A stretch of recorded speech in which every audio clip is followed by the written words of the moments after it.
গরম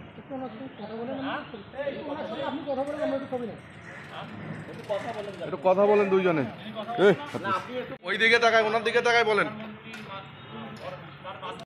একটু ধরে থাকেন স্যার। একটু দেখা যায় না স্যারকে তো বেনে ভাই মোবাইলগুলো এটা ছবি নিয়ে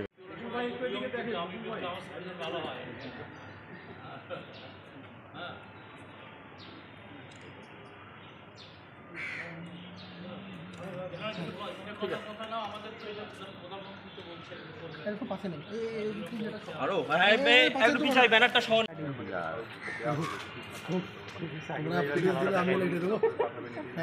ফুটেজ তো দিনে লাগান সেদিনকে গেছিলাম হলো ইয়াতে কালীগঞ্জ।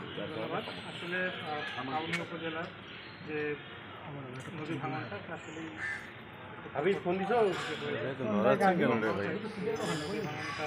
করার জন্য যান সামনে যান এদিক দিয়ে যান বামবাস দিয়ে হাবিজ তিনি কাউনিয়াবাসীর এই দুঃখ, এটা তিস্তা তীরের এলাকা। প্রতি বছর ভাঙরে কাউনিয়া মধুপুর সহ মধুপুর ইউনিয়ন, বালাপাড়া ইউনিয়ন সহ একটা বড় অংশ নদীগর্ভে বিলীন হয়। মানুষ চাতক প্রতীক্ষায় বসে আছে যে তিস্তা মহাপরিকল্পনা প্রধানমন্ত্রী প্রতিশ্রুতি দিয়েছেন কবে ঘোষণা করবে। আমরা চাই উনি প্রশাসনিক কর্মকর্তা হিসাবে জনগণের দাবিটা পৌঁছে দিতে।